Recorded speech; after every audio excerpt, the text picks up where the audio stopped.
Hello, my name is David Enriquez, and today is Tuesday, July 30th, 2024. I am a visual artist and educator based in Philadelphia, Pennsylvania. Before living here, I lived in Portland, Oregon very briefly, and before that, I lived in New York City, where I studied art history at the City College of New York. I was born in Mexico in the southern state of Oaxaca, but moved to the US when I was very young. I feel that every place I have lived in has definitely inspired my work. When I lived in New York, I feel like my palette was more colorful and vibrant, and then when I moved out west, my colors became more muted and earthy.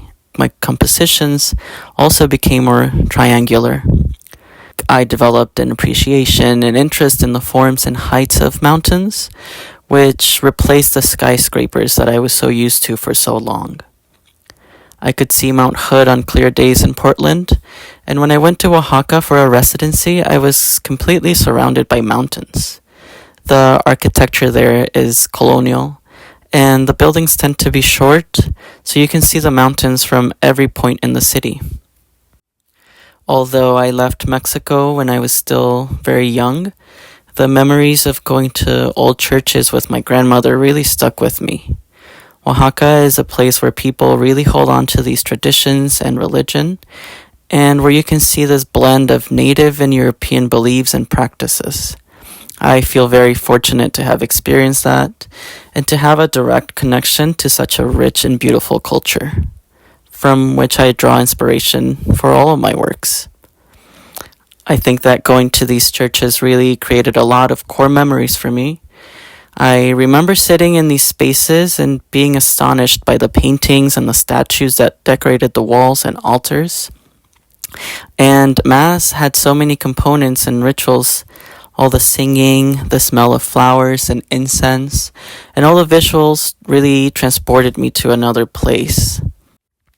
And I also remember feeling scared in these churches sometimes, because the sculptures depicted the lives of martyrs, and they were sometimes decapitated or tortured, and it was very graphic imagery. And this pain was not only visible on their bodies, but also on their faces. The images of the Virgin Mary particularly caught my attention because they were so tender and beautiful. I think this exposure to Catholic imagery and rituals had a very profound effect on me, and the work that I make now is inspired by it. I left the Catholic religion when I was a teenager, but the imagery and symbolism was something that was so ingrained in me that it has continued to inspire me to this day. Mary continuously appears in my work, and I think of her as a symbol of strength, love, and motherhood, and have detached any spiritual and religious meaning. I think a lot about her importance within the church, yet there is this extremely conservative stance on reproductive rights and other issues that directly impact women and queer people. Because of this interest I have in viceregal art, I am very inspired by the works of Mexican artists from the 17th and 18th century, like Cristobal de Villalpando, Juan Correa, Nicolás Enriquez, and Miguel Cabrera. And like many Mexican painters from the colonial period, I'm also deeply influenced by Flemish art and the work of Peter Paul Rubens. His works came to the New World with the Spanish monks in the form of prints, and they were reimagined by Mexican painters. So, in a way, I feel that I'm continuing on this tradition. At the moment, I'm working on paintings that explore loss and grief. One of my dogs passed away a couple years ago, and his absence has been something that I am still processing, and will probably continue to process for a long time. My painting sessions feel like therapy sometimes, where I can sit with these emotions and try to work them out. I feel that I have produced more work because of this. I feel the need to put my ideas and feelings on the canvas as they happen, rather than planning a painting, which can take longer. for me. Even though the work is inspired by something very personal, I feel that death and grief is something that's very universal. I feel that one of the biggest challenges of being an artist is finding sustainable and reliable work opportunities. While you're trying to show your work and build your practice, many artists pay their bills with different sources of income, and sometimes they have to work multiple jobs. So this leaves very little time to make work, and as a result, I feel that sometimes you feel like you're not a real artist or second guess your career path. If I could go back in time, I would advise my younger self to not give into that imposter syndrome and to have more confidence in the work that I make.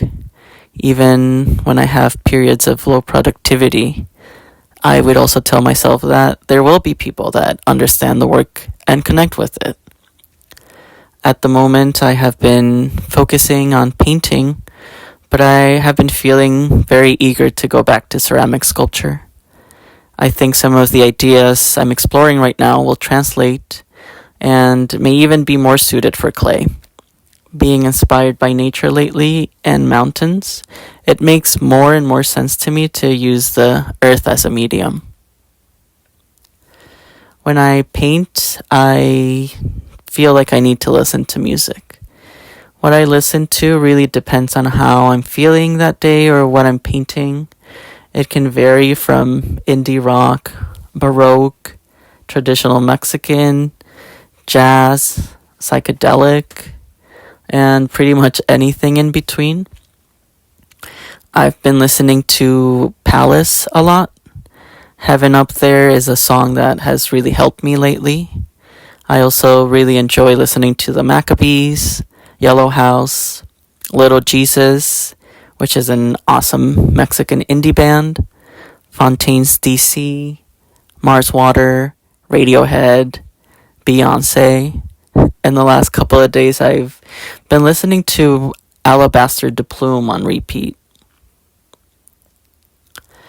I am very grateful and fortunate to be able to say that my paintings have found homes in private collections and a museum. My nephew will sometimes comment on my work, and he and I have drawn and painted together. His reaction to my work means a lot to me. I think it's very important to encourage young artists when they develop an interest in the arts.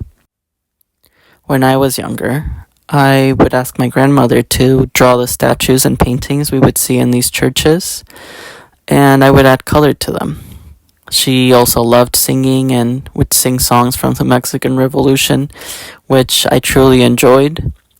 She unintentionally exposed me to art and culture and encouraged my early artistic endeavors, which really pushed me to continue drawing and painting.